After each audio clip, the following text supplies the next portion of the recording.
3분의 1이나 되는 내용을 자기가 회심한 이후에 어떻게 살았는지를 증명하고 보여주고 있는 걸까요?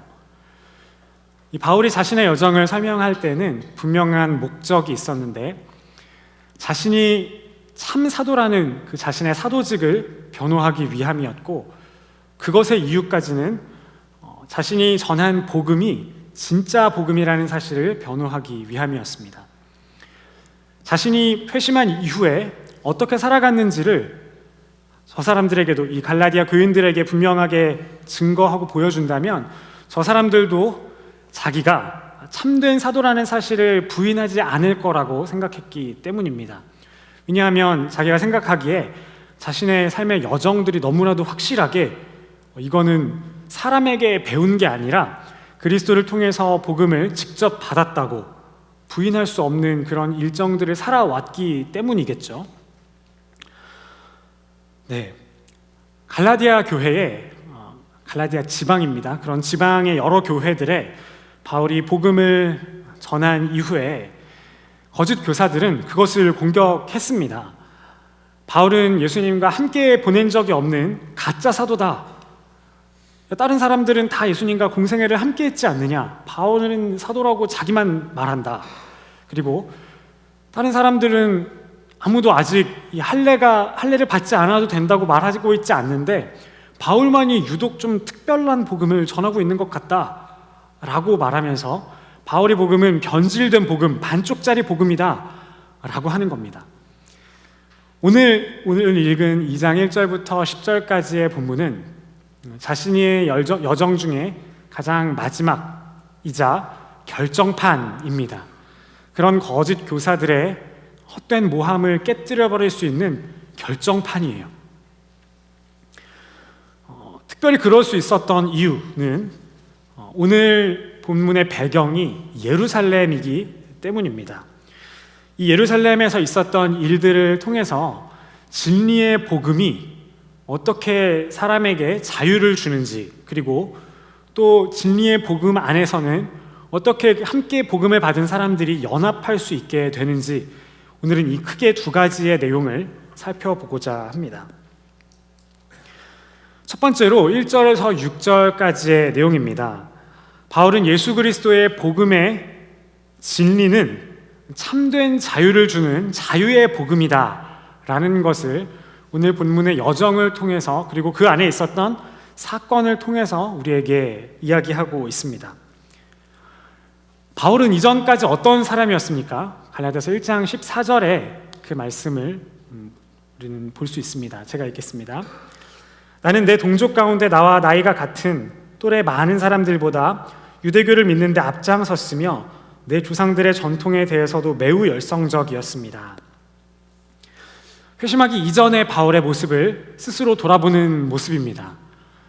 이 모습을 돌아보면 동족 가운데 비슷한 사람들보다도 유대교를 믿는데 더욱 앞장서는 열심히 투철났던 사람이었습니다. 이런 바울의 삶에는 자유라는 것이 없었습니다. 아마 이 당시 바울의 생각에는 안식일에는 결코 일을 해서는 안 된다라고 생각을 했을 것 같아요. 그리고 복음서에서 나오는 그 바리새인들과 똑같은 모습이었을 텐데 안식일에는 선한 일도 행하면 안 된다고 생각을 했을 것이 분명합니다. 그리고 이 바울이 이 교회와 또 그리스도인들을 얼마나 핍박했습니까? 그것을 핍박하지 않으면 안 된다고 생각하는 강박관념이 바울에게는 있었을 겁니다. 그만큼 바울은 자유라는 것과는 관계가 먼 사람이었습니다. 바울은 율법의 종노릇하던 사람이었고 해야 하는 일들을 하지 않으면 죄책감이 가득 찼을 그런 사람이었습니다. 그랬던 바울이 다메섹 도상에서 그리스도 예수를 만납니다. 그런데 그 예수님은 누구이시고 무엇을 하셨습니까? 그 예수님은 바울에게 어떤 분이셨습니까?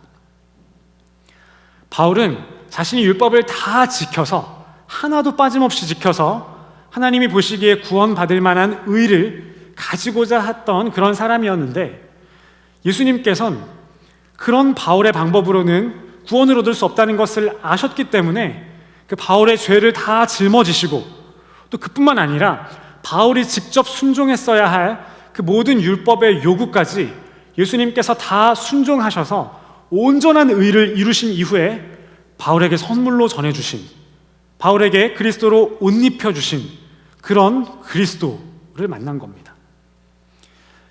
이전의 바울과 그리스도 안에 있는 바울이 어떻게 다릅니까?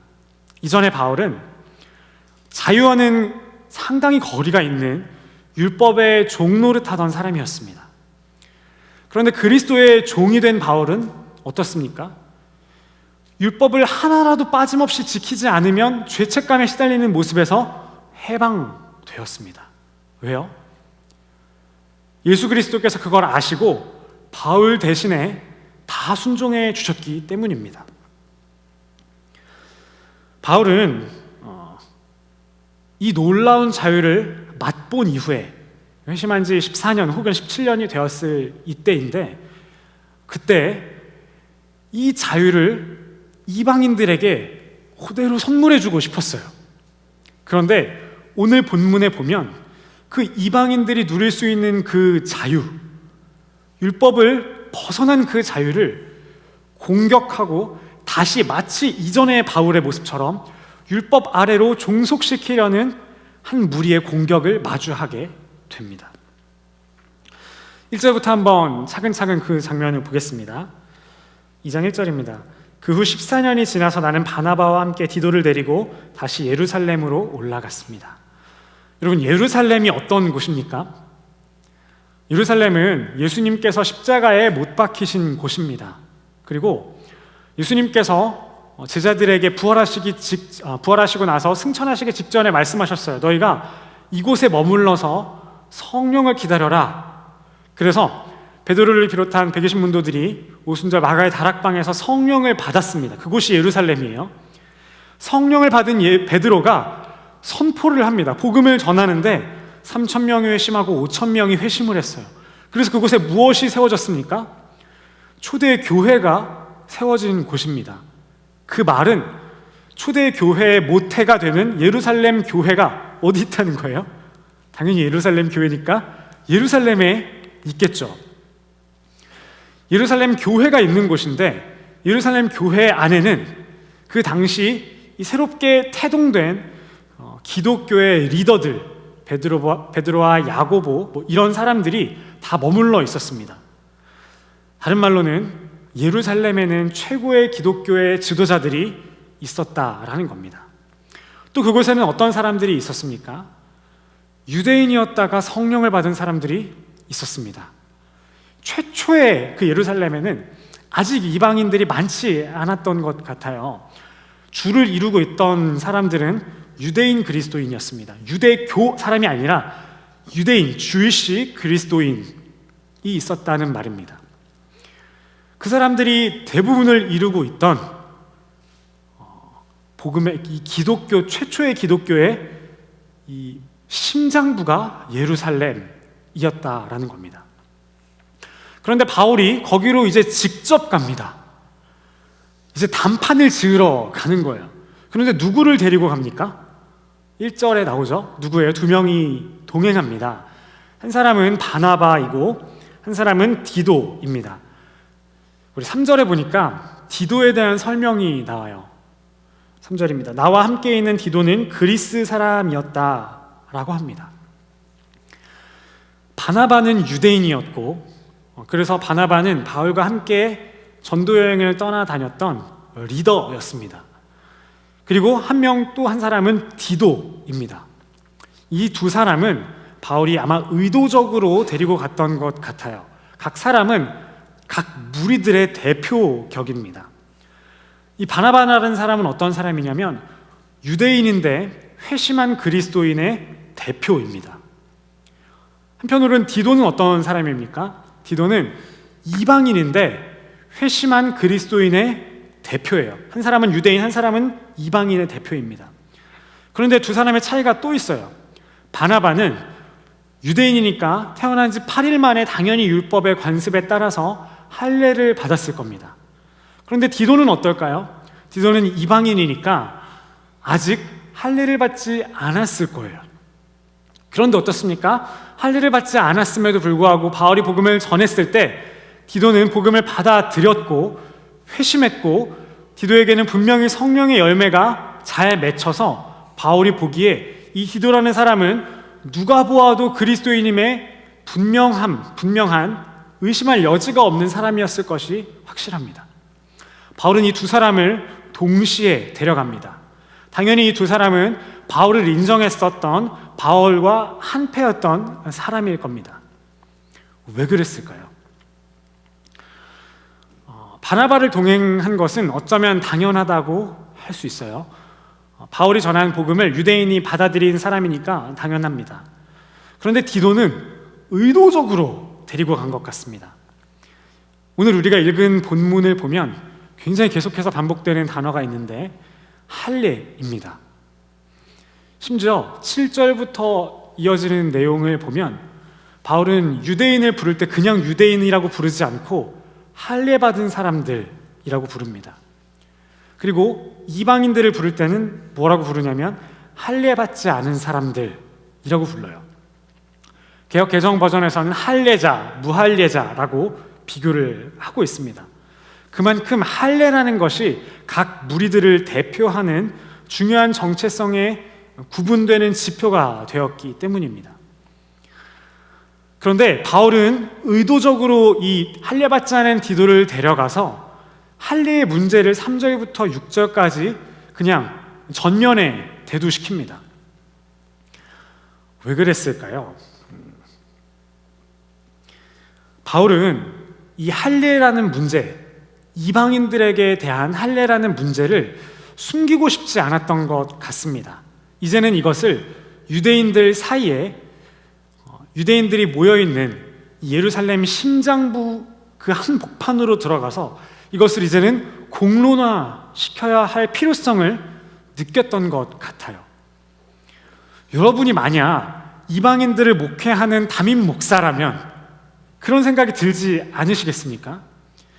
바울 자신이 곳곳에서 이방인들에게 복음을 선포하니까 이방인들이 회심을 합니다. 이 사람들이 복음을 받아들이고 변화를 해요. 그럼 이제 교회를 이루어야 하지 않겠습니까? 바울이 다니는 곳곳에는 이방인이 회심한 그런 사람들뿐만 아니라 유대인 그리스도인들도 있었을 겁니다.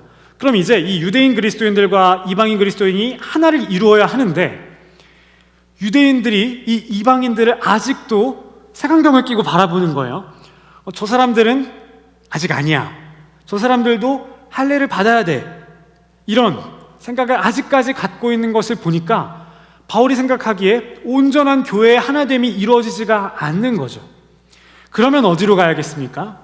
이제 정면 돌파밖에 답이 없습니다. 오늘 본문 2절에 보면 하나님의 계시를 따라갔다, 계시를 따라서 예루살렘으로 갔다라고 하는데 하나님이 바울에게 바울아 너 예루살렘으로 가 이런 계시를 주셨을 수도 있을 것 같고, 또 하나의 가능성은 이전에 바울이 받았던 계시의 연장선상이다라고도 볼 수 있을 것 같습니다. 바울이 어떤 계시를 받았습니까? 이방인들에게 복음을 전하라는 계시를 받았었습니다. 그 사명을 온전히 이루기 위해서는 이제 14년이 지났을 때 더 이상 예루살렘에 가서 이 문제를 단판짓지 않고는 해결이 안 되는 때가 왔다고 생각을 했던 거겠죠. 3절, 4절에서 그러면 바울이 이 문제를 어떻게 끌고 가는지를 한번 보겠습니다. 3절, 4절 한번 같이 읽어볼까요? 시작. 나와 함께 있는 디도는 그리스 사람이었지만 억지로 할례를 받도록 강요하지 않았습니다. 그 이유는 몰래 들어온 거짓 형제들 때문입니다. 그들은 우리를 종으로 삼고자 그리스도 예수 안에서 우리가 가지고 있는 자유를 엿보려고 몰래 들어온 사람들입니다. 이 두 구절을 보면 굉장히 대조가 되는 두 무리의 단어가 있습니다. 하나는 강요했다라는 거죠. 강요하지 않았다이지만 강요라는 단어입니다. 그리고 또 하나는 종이라는 단어입니다. 이게 한쪽을 이루고 있고, 또 반대편은 무엇입니까? 자유입니다. 바울은 이 문제를 그냥 아예 여러분 한번 토론해 봅시다. 이걸 우리가 이제 논의해야 할 때입니다. 숨기지 않았습니다. 이걸 가지고 한번 이야기해보고 싶었던 거예요. 5절에 보면 이방인들에게 할례를 받아야 한다고 한 그런 거짓 교사들, 그리고 아직 생각이 바뀌지 못했던 그 유대인 그리스도인들의 주장에 대해서 바울이 한시도 잠시도 굴복하지 않았다라는 모습을 보게 됩니다.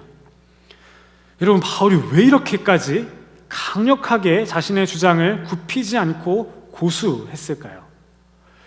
이 문제에 이 복음의 핵심이 달려있다고 생각한 것이 분명합니다. 이 문제가, 이방인들을 향한 할례의 문제가 만약 복음의 부차적인, 그래도 되고 안 그래도 되는 이 지엽적인 문제였다면 바울은 이렇게까지 굴복하지 않지 않았을 거예요. 아마 이것은 양보를 했을 겁니다. 그런데 바울이 절대 굴복하지 않았다는 것은 이것은 복음의 핵심이다 라는 의미입니다. 바울은 이 할례를 강요하는 것을 어떻게 인식하고 있었을까요? 2장, 5장, 6장에 보면 바울이 할례에 대해서 언급하는 부분이 계속해서 나오는데 우리 오늘 본문과 가장 연관되어 있기도 하고 또 할례를 어떻게 생각하는지 잘 볼 수 있는 본문이기도 한 갈라디아서 6장 13절을 한번 보겠습니다. 제가 읽겠습니다. 할례 받은 사람들이 스스로 율법을 지키지 않으면서 여러분에게 할례를 강요하는 것은 여러분의 육체를 자랑하려는 것입니다 라고 이야기를 합니다. 여러분, 할례를 강요하는 것이 무엇이라고 합니까? 육체를 자랑하는 것이래요. 바울 선생님은 나름 설명하겠다고 육체를 자랑하는 것이라고 설명을 했는데 우리가 보기에는 저건 또 뭔 소리야 같아요. 육체를 자랑하는 것이 어떤 뜻일까요? 6장 13절에서 육체를 자랑하는 것이 무엇인지 잘 알려면 14절과 비교해 보면 되는데 14절에서는 이렇게 이야기합니다. 그러나 내게는 우리 주 그리스도 예수의 십자가 외에는 결코 자랑할 것이 없습니다 라고 이야기를 해요. 13절과 14절은 대조되는 본문이에요. 그러면 육체를 자랑하는 것과 대조되는 것이 무엇입니까? 그리스도 예수의 십자가를 자랑하는 겁니다. 십자가를 자랑한다는 것은 예수님의 공로를 자랑하는 거예요. 그러면 육체를 자랑하는 것은 무엇이겠습니까? 예수님의 공로를 자랑하고 의지하지 않고 나의 공로, 나의 행한 종교적 열심, 이것들을 자랑하는 것이 육체를 자랑하는 것이다 라는 의미입니다. 그럼 다시 정리해 볼게요. 할례를 강요하는 것이 육체를 자랑하는 것이라고 했어요. 육체를 자랑하는 것은 자신의 종교적인 헌신들, 그리고 종교적인 자기가 해왔던 모든 이전의 역사들을 자랑하는 것이다 라고 이야기를 했습니다. 여러분, 여기에 우리의 적용점이 있습니다. 갈라디아서는 계속해서 할례를 이야기하는데 만약 우리가 이렇게 생각하면 곤란해요. 나는 할례를 받아야 한다고 생각하지 않아. 나는 할례 안 받을 거야. 이렇게 생각하고 머물러 있으면 우리는 갈라디아서가 주는 교훈을 오늘날 우리의 현실에 적용해서 받아들일 것이 하나도 없습니다. 갈라디아서는 할례 받으면 안 됩니다 라고만 이야기하는 성경이 아니에요. 1세기 그리스도인들에게 문제가 되었던 할례라는 이 매개체를 통해서 모든 시대를 살아가는 그리스도인들이 할례와 비슷한 것을 가지고 오해하고 있고 복음의 진리를 왜곡하여 생각하고 있는 그것들을 깨뜨리고 우리를 참된 진리의 가운데로 인도해 주시기 위해서 갈라디아서는 오늘 성경 가운데 역사하고 있는 겁니다. 그러면 오늘날 우리에게 할례를 강요하는 것은 무엇과 같겠습니까? 우리는 어떻게 적용할 수 있을까요? 좀 전에 설명드린 것과 같습니다. 오늘날 많은 그리스도인들 중에서 노골적인 율법주의를 주장하는 사람들은 아무도 없습니다. 왜 그러냐면 믿음으로써 의롭다함을 얻는다라는 이 이신칭의의 교리, 이거는 기독교와 카톨릭을 구분하는 핵심 교리예요. 믿음으로 의롭다 하심을 받는다는 교리를 믿지 않는다는 것은 카톨릭 가셔야 합니다. 교회 안에 있으신 분들은 당연히 예수 그리스도를 믿음으로 구원받는다는 이 성경의 진리들을 동의하시는 분들입니다. 그러니까 누가 이것을 동의하지 않으시겠습니까? 그러면 여기에 숨겨져 있는 이 함의는 무엇일까요? 우리는 구원은 믿음으로 받는다라고 하면서 이후의 신앙생활은 혹시나 계속해서 내가 행한 무언가, 내가 했던 헌신, 내가 받은 훈련, 내가 지금 하려고 하는 헌신하려고 하는 계획, 이런 것들에 하나님과의 관계에 토대를 두고 있지는 않은지 잘 살펴보아야 합니다. 이거는 할례를 강요했던 유대인 그리스도인들의 잘못된 주장과 다르지 않은 연장선상에 있는 거예요. 그저 21세기판 유대 그리스도인들과 다르지 않은 겁니다. 다시 한번요. 구원은 믿음으로 받는다고 하면서 이후에 하나님과의 관계는 계속해서 하나님의 공로를 의지하고 예수 그리스도의 십자가를 의지하고, 하나님, 저는 자랑할 것이 예수 그리스도의 십자가밖에 없습니다, 저는 그것만 바라볼래요가 아니라, 주님, 저는 매일 새벽 예배를 나오고 있습니다, 주님, 저는 우리 교회 리더입니다, 저는 매일 큐티를 하고요, 저는 1:1 제자 양육 과정을 다 마쳐서 제가 키워낸 제자들도 수십 명이 됩니다. 만약 아직도 이렇게 나와 하나님과의 관계를 근거 삼고 있다면 우리는 이 할례를 주장하던 할례주의자들과 다르지 않다라는 겁니다. 이렇게 생각하면 복음이 주는 자유함은 결코 누릴 수가 없습니다. 왜요? 계속해서 그것들을 해내야 하기 때문입니다. 만약 내가 최근에 그렇게 하나님 앞에 제시할 무언가가 충분하지 않다고 생각된다면 우리는 계속해서 죄책감에 시달릴 것이고 하나님 앞에 나아갈 자격이 없을 것입니다. 이거 두 가지 방향으로 방향이 안 좋은 결과를 낳게 되는데, 한편으로는 내가 굉장히 잘하고 있을 때 교만해져 버립니다. 하나님은 저 이렇게 했습니다, 장난 아니죠, 요즘에 하나님과 저 친해요. 이 안에서 어떻게까지 나아가게 되냐면 그렇게 하지 못하고 있는 사람들을 정죄하기까지 하죠. 또 반대로 정반대에서는 그렇게 잘하고 있지 못할 때 영적 우울감에 빠져버립니다. 하나님, 저는 안 되는 것 같아요. 아무래도 하나님이 저를 좋아하지 않으실 것 같아요. 하나님, 저는 이렇게 하나님의 귀한 일에 쓸 자격이 없으니까 저를 그런 귀한 일에는 쓰지 마시고 저기 잘하시는 저 집사님 사용해 주세요. 저는 적당히 하나님의 일에 그냥 껴있을게요. 이렇게 나아가다가 심해지면 이제 막 시험에 들게 되는 거죠.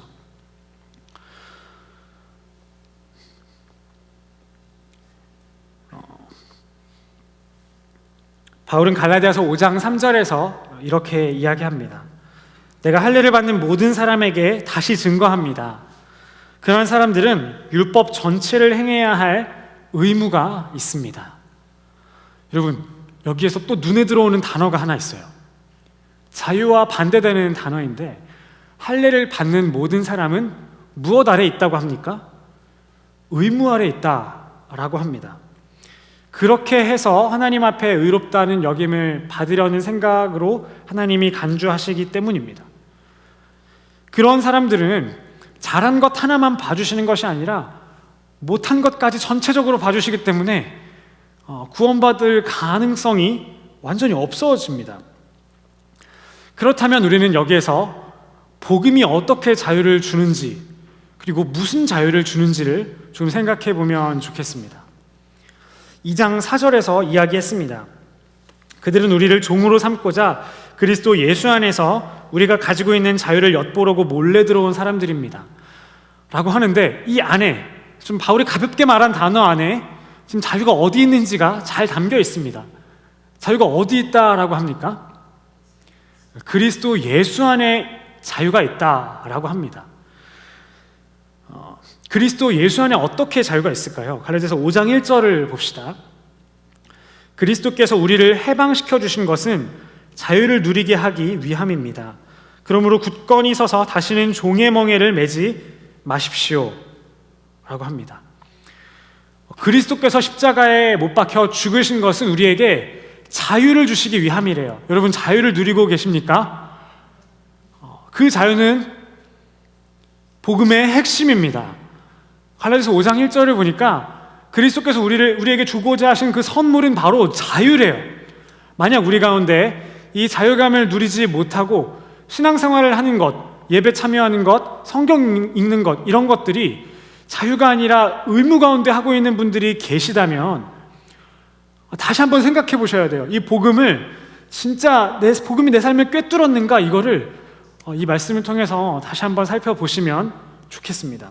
요한도 이야기했어요. 요한복음 8장 32절에서 너희는 진리를 알게 될 것이며 진리가 너희를 자유롭게 할 것이다. 그 진리가 자유롭게 할 것이다라고 이야기를 했는데, 바로 이어서 그러므로 아들이 너희를 자유롭게 하면 너희는 참으로 자유롭게 될 것이다. 그 진리는 바로 그 아들이신 예수 그리스도이십니다. 그리스도께서 해방하신 것이 무엇입니까? 그리스도께서 우리에게 주신 자유는 어떤 걸까요? 크게 그리스도께서 우리에게 주신 자유는 세 가지로 이해할 수 있을 것 같습니다. 첫 번째는 죄의 죄책과 죄의 권세로부터 우리를 해방시켜 주신 자유입니다. 사실 이거는 제가 갈라디아서 1장 제일 첫 부분을 설명하면서 말씀을 드렸어요. 간단하게 이것만 보고 갑시다. 로마서 8장 1절 2절입니다. 2절만 볼게요. 이는 그리스도 예수 안에 있는 생명의 성령의 법이 죄와 죽음의 법에서 여러분을 해방했기 때문입니다. 그리스도께서는 죄와 죽음의 법에서 우리를 해방하셨습니다. 이게 우리를 자유케 하신 첫 번째예요. 우리는 더 이상 죄 아래 있지 않습니다. 로마서 6장을 보시면 이것을 더 자세히 알게 될 겁니다. 오늘 본문이 가지고 있는 핵심, 그리고 갈라디아서 전체의 핵심은 이겁니다. 그리스도께서는 우리를 해방시키셨는데, 자유를 주셨는데, 어디로부터의 해방이냐면 율법으로부터의 해방을 선물해 주셨습니다. 할례와 같은 종교적 의무들로부터 우리에게 자유를 선물해 주셨어요. 아까 이야기했습니다. 우리가 지켜야 할 모든 이 율법의 의무들을 그리스도께서 다 이루셨어요. 그리고 그 그리스도께서 이루신 의를 우리에게 전가해 주심으로써 우리는 그리스도로 옷 입게 되었습니다. 그럼 우리는 이제 무엇을 자랑하고 무엇을 반석 삼아 살아갈 수 있게 되었느냐? 내가 부족할 때라도, 내가 완전하지 않을 때라도, 또 마찬가지로 내가 굉장히 잘했을 때에도, 남들에게 자랑하고 싶은 것이 너무나도 많을 때에도 우리는 그것을 자랑하지 않고, 우리가 자랑할 것은 바울과 같이 내게는 그리스도 예수의 십자가 외에는 결코 자랑할 것이 없습니다 라고 이야기할 수 있게 된 겁니다. 우리와 상관없이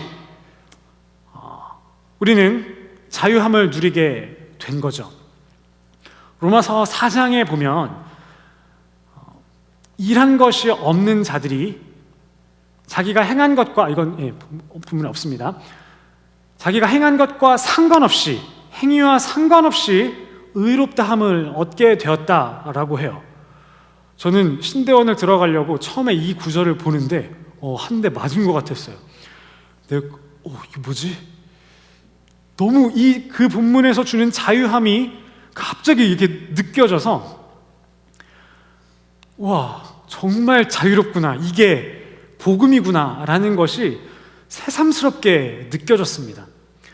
여러분이 굉장히 열심히 하시는데 당연히 그거 열심히 해야 합니다. 이따가 조금 더 설명을 할 거지만, 그러나 그럼에도 불구하고 내가 행한 것과 완전히 상관이 없이 우리는 그리스도 안에서 그리스도와 함께 하나님의 상속자요 자녀가 되었다는 사실은 우리에게 놀라운 자유를 주는 복음의 진리입니다.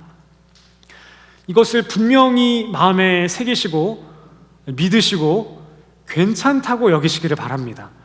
여러분이 잘했을 때에도 못했을 때에도 나는 이것들로부터 자유한 존재이지, 나는 그리스도 안에 있는 자지, 라는 것을 분명하게 각인하시기 바랍니다. 또 하나, 아까 이야기하는 것을 계속하면 에베소서 2장 10절에 보면 하나님께서 우리를 구원하신 것은 선한 일을 행하게 하시기 위함이다 라고 했어요. 그리고 하나님께서 우리에게 선한 일을 하시기를 원하신다 라고까지 이야기를 합니다. 이것은 우리가 선한 일을 열심히 해서 하나님께 구원의 공로로 제시하라는 뜻이 아닙니다. 이미 구원을 받은 자들이 선한 일을 열심히 하는 것이 당연히 하나님이 원하시는 바이다 라는 거죠. 구원을 받은 자들이 그렇게 살아가는 것이 하나님께 기쁨이요, 그것이 하나님께서 우리를 구원하신 목적이다 라고 에베소서 2장 10절은 이야기합니다.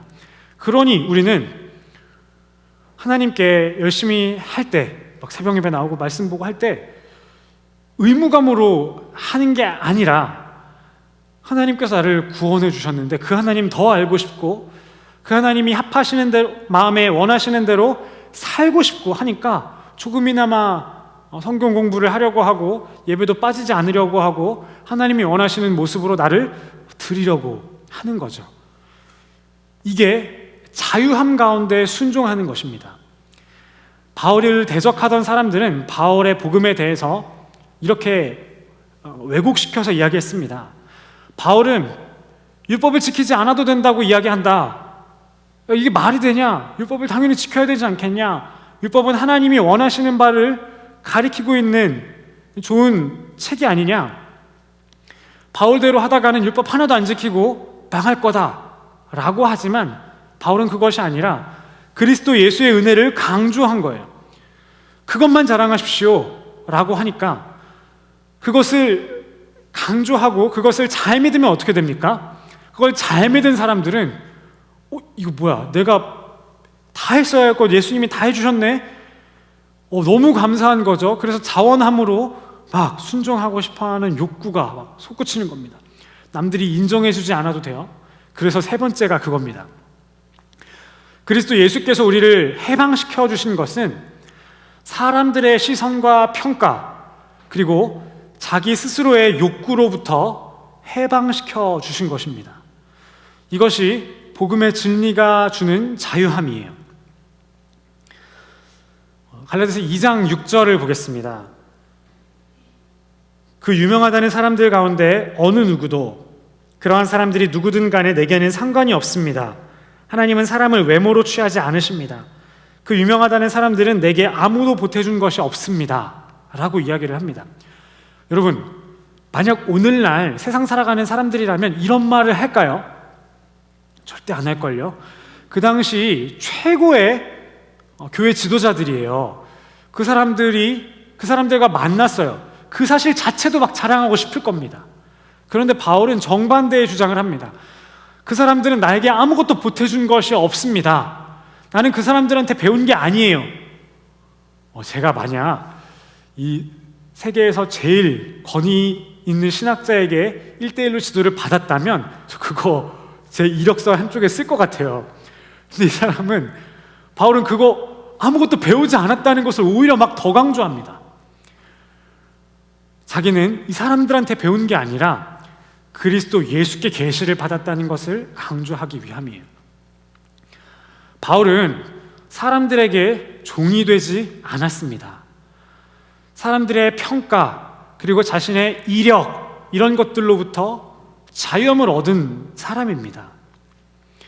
여러분, 세상 사는 사람들은 어떻게 살아갑니까? 다른 사람들의 시선에 종노릇하면서 살아갑니다. 작은 선택할 때 그리고 또 큰 선택을 할 때에 있어서도, 심지어 배우자를 고를 때에 있어서도 내가 이 사람을 만나면 다른 사람들이 어떻게 생각할까? 이거를 고민하죠. 내가 저 학교를 가면, 우리 자녀가 저 학교를 가면 다른 사람들이 어떻게 생각할까? 이걸 생각하죠. 우리는 무엇의 종입니까? 우리는 자유함을 누리고 있습니까? 스스로에 대해서도 마찬가지입니다. 스스로가 생각한 어떤 기준이 있어요. 그런데 때로는 이 기준에 스스로가 종이 되어 버립니다. 난 저건 해야 되는데 저거 못하면 어떡하지? 라고 생각하면서 저게 안 되면 마치 큰일 날 것처럼 생각해요. 자유함이 없는 거죠. 노력하면 안 된다는 말이 아니고 목표를 세우면 안 된다는 말도 아닙니다. 그러나 어떤 목표를 세우더라도 우리는 그 목표를 이루지 않아도 되는 자유함도 동시에 가지고 있다라는 이야기를 하는 겁니다. 이 목표를 세웠는데 갑자기 계획이 바뀌어서 다른 플랜 B가 됐어요. 다른 사람들은 알아주지 않아요. 내가 생각해도 만족이 안 돼요. 그래도 우리는 완전히 괜찮습니다. 하나님이 나의 인생의 주인이시고 나의 인생을 인도해 주시는 분이시기 때문입니다. 그런 자유함은 우리는 복음의 진리 안에서 누려야 합니다. 이런 진리를 누리고 이런 자유를 누리고 있지 못하시다면 이 복음이 진리가 나의 삶을 관통한 것이 맞는지 또 다시 한번 살펴보아야 할 문제입니다. 고린도전서 4장 3절 4절에서 바울은 이렇게 이야기합니다.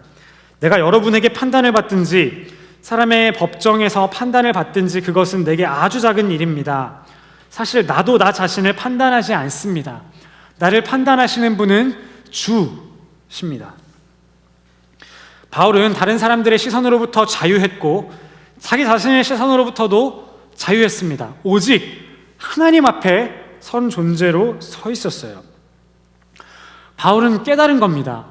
영원한 평가, 영원한 이런 것들은 무엇에 달려 있는가?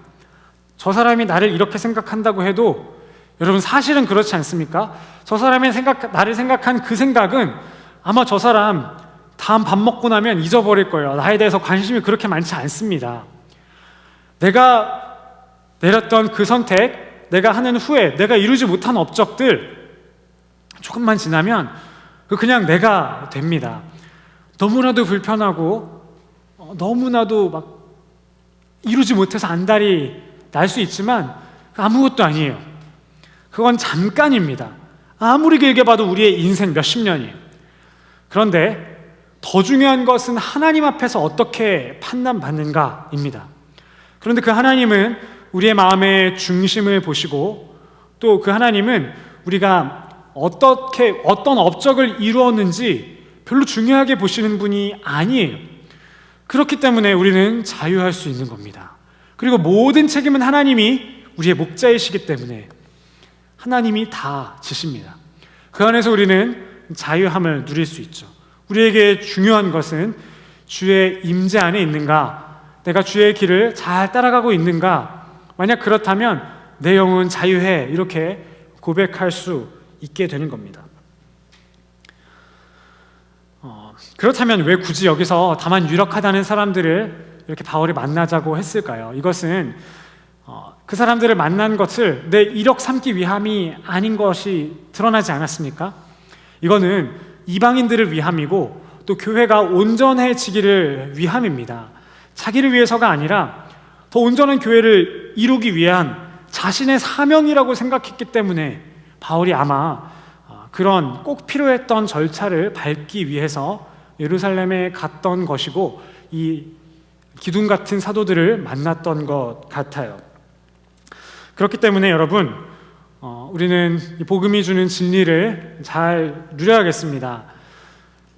참된 사랑은 진리 안에서만 가능합니다. 혹 이런 사람들이 있어요. 무조건 사랑하고 연합하는 것이 가장 중요하지 않습니까? 조금 달라도 그냥 다 덮고 넘어갑시다. 그런데 넘어갈 수 없는 단 한 가지는 이 복음의 핵심, 진리를 다르게 왜곡하는 사람들과는 우리는 연합할 수가 없습니다. 이것은 이 바울에게 배우면 좋겠어요. 진리를 양보하는 것은 사랑하는 것이 아닙니다. 진리를 지키는 것이 이 교회를 보아도 좋고 이 후손을 보아도 좋고 상대를 생각해도 좋은 거예요. 참된 진리로만 우리는 이끌어야만 합니다. 그럼 이제 두 번째 꼭지는 좀 빠르게 하고 마치겠습니다. 진리 안에 있는 첫 번째 선물은 자유함이었고요. 두 번째 선물은 진리는 연합을 우리에게 선물로 줍니다. 7절부터 10절까지의 모습은 바울 일행이 예루살렘 교회 지도자들과 어떻게 연합했는지를 이야기하고 있습니다. 7절을 보겠습니다. 오히려 그들은 베드로가 할례받은 사람에게 복음 전하는 일을 맡은 것처럼 내가 할례받지 않은 사람에게 복음 전하는 일을 맡은 것을 알았습니다 라고 이야기합니다. 베드로와 바울은 각자 동일한 하나님께로부터 사명을 받았다는 사실을 확인했습니다. 그게 8절이에요. 그런데 사역의 대상이 다르다는 사실을 또 확인했어요. 너는 이방인 사역하세요. 나는 유대인 사역할게요. 이렇게 합력을 한 겁니다. 이것처럼 우리는 복음의 한 진리 안에 있는지 잘 확인하고 그 안에 있다면 각자 받은 사명과 또 은사들을 가지고 각자에게 맡겨진 일들을 잘 감당해야 합니다. 건강한 분리, 사역의 분리와 효율적인 것들이 이루어져야 해요. 그런데 이 가운데 한 형제 자매라는 사실은 결코 일어서는 안 됩니다. 우리 9절을 볼게요. 기둥같이 여김받는 야고보와 게바와 요한은 하나님께서 내게 주신 은혜를 인정하고 나와 바나바에게 교제의 악수를 청했습니다 라고 이야기합니다. 여러분, 이 교제의 악수라는 것은 그 당시에 특히 더 신분 사회였을 텐데 아무하고나 악수를 하지 않을 겁니다. 악수한다는 것은 우리는 더 이상 상하 관계에 있지 않습니다 라는 것을 내포하고 있습니다. 당신과 나는 다른 일들을 더 많이 하게 될 테지만 동일합니다. 우리는 주 안에서 하나입니다. 내가 당신보다 더 높은 사역을 하고 있지 않습니다. 또한 내가 하는 사역만이 이 시대에 이 지역에 반드시 필요한 사역이라고 생각하지도 않습니다. 당신이 하는 사역은 내가 하는 사역만큼 동일하게 중요함을 고백합니다.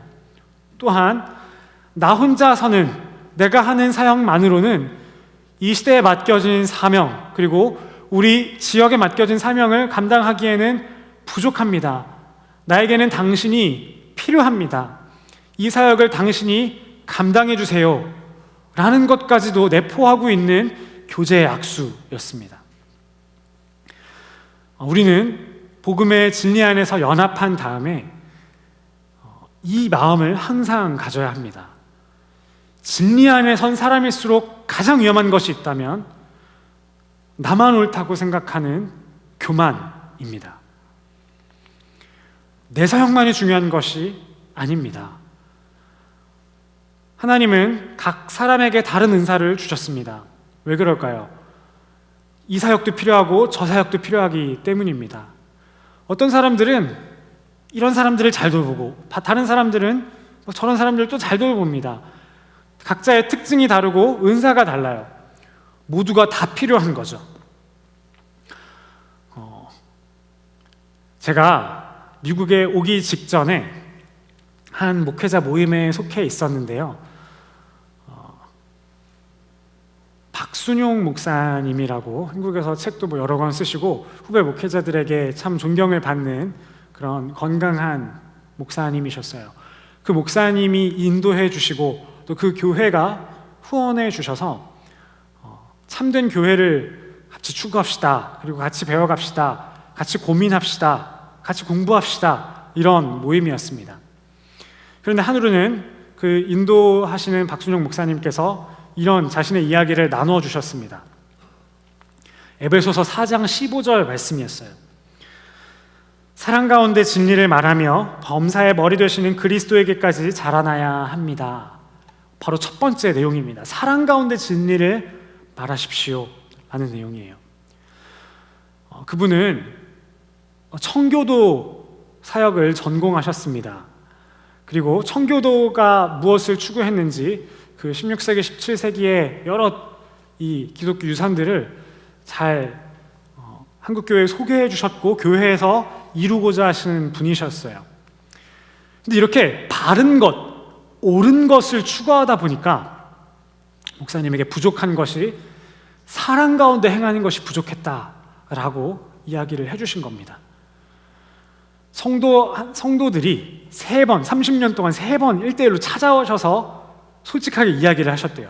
동일한 내용인데 목사님과 함께 하니까 목사님이 열심히 진리, 옳은 것을 추구하시는 것은 알겠어요. 그런데 저희는 사랑을 받고 싶어요 라고 담임 목사님에게 이야기를 했대요. 저는 그분과 짧은 시간 함께 하면서 참 많은 사랑을 받았습니다. 그 모임이 약 25명 정도 모였는데 약 20분 정도의 담임 목사님들이 모였고 약 3에서 5 정도의 부교역자들이 있었는데 저는 압도적인 막내였습니다. 제가 아주 작은 자였어요. 저를 그냥 무시하셔도 됐을 만한 모임이었습니다. 그런데 제가 결혼한다니까 갑자기 축의금까지 해주시면서 그 바쁜 때 굉장히 멀었는데 찾아오시는 거예요. 내가 그럴 만한 존재가 아닌데 저분에게 좀 많은 사랑을 받았음에도 불구하고 그분이 이 말씀을 나누신 이후에 얼마나 사랑 가운데 진리를 행하려고 애쓰고 있는지 깨달을 수 있었습니다. 여러분, 이것은 우리 개인에게도 적용할 일일 뿐더러 우리 교회도 적용해야 할 일입니다. 우리 교회가 교단에 속한 것이 저는 좋습니다. 우리 교회, 이 개교회 하나만으로 존재하는 것은 한편으로는 교만한 일일 수도 있어요.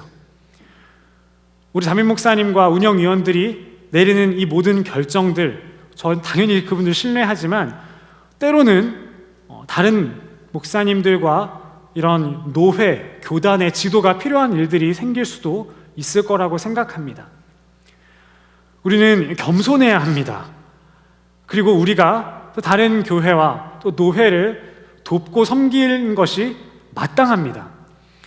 우리는 한 지역 교회로서의 정체성을 가지고 있어야 할 뿐만 아니라 마찬가지 동시에 이 보이지 않는 이 세계를 가득 메운 하나밖에 없는 한 무형 교회로서도 존재해야 하기 때문입니다. 그러려면 더 큰 시야가 필요합니다. 우리가 노회에 내는 그 1%의 헌금, 이건 아깝지 않습니다. 당연히 해야 될 일이에요. 우리는 우리 교회만을 위해서 존재하지 않기 때문입니다. 여러 가지 사역을 함에 있어서도 마찬가지입니다. 우리의 손이 짧습니다. 우리만의 힘으로 다 감당할 수가 없어요. 하나님은 우리 교회에 맡기신 사명이 있고 또 다른 교회가 할 수 있는 사명이 있을 겁니다. 우리는 연합해야 합니다. 그것이 바울이 예루살렘 교회를 직접 찾아가서 굉장히 많은 오해를 받으면서도 또 굉장히 이 오묘한 그 관계를 뚫어내면서도 행했던 사역의 원리입니다. 여러분, 우리는 복음 안에서 이렇게 살아가면 좋겠습니다. 복음이 주는 진리들, 복음의 진리가 주는 자유함들, 죄의 죄책과 죄의 권세로부터의 해방, 그리고 두 번째가 뭐였죠? 율법으로부터의 해방, 또 사람들의 시선과 자기의 욕구로부터의 해방, 이것을 마음껏 누리고 겸손히 연합하는 그런 자세가 필요할 겁니다. 우리 시간 함께 기도하면서 그런 은혜를 주시도록 우리가 이 복음의 진리 위에 든든히 서서 그리스도 예수 안에 있는 이 놀라운 풍성한 은혜들을 마음껏 누릴 수 있도록 함께 기도하면 좋겠습니다. 첫 번째로 먼저 기도하실 때에는 우리가 그리스도 예수 안에서 자유함을 누리고 있는지를 돌아보면 좋겠습니다. 신앙생활을 하면서 율법을 종처럼 하고 있지 않은지 돌아봅시다. 우리는 그런 방법으로 결코 하나님께 인정을 받을 수 없습니다. 그 모든 노력과 시도를 내려놓아야 합니다. 날마다 우리의 행함이 아닌 그리스도께서 행하신 것들을 바라보고 그 반석 위에 올라섭시다. 말도 안 되지만 그리스도의 순종과 십자가가 우리의 것이 되었습니다. 이것을 받아들이셔야 하고 그것이 우리의 실제 정체성이 되었음을, 하나님 앞에선 우리의 실존이 되었음을 믿는 자들은 자유함을 누릴 것입니다. 이것은 결코 우리의 노력으로 이룬 것이 아니요 은혜로 받은 선물입니다. 모든 종되었던 자리에서 내려와서 그 완전한 은혜 안에 자유함을 누리게 해달라고 기도합시다. 이 시간 기도할 때 하나님이 우리의 중심을 비추어 주셔서 종교 생활에 종이 되지 않게 하시고 은혜를 온전히 누리며 감사와 기쁨을 누리는 참된 자유인이요 하나님의 아들과 딸로서 살게 해달라고 우리 함께 기도하고 또 감사하며 기도하겠습니다.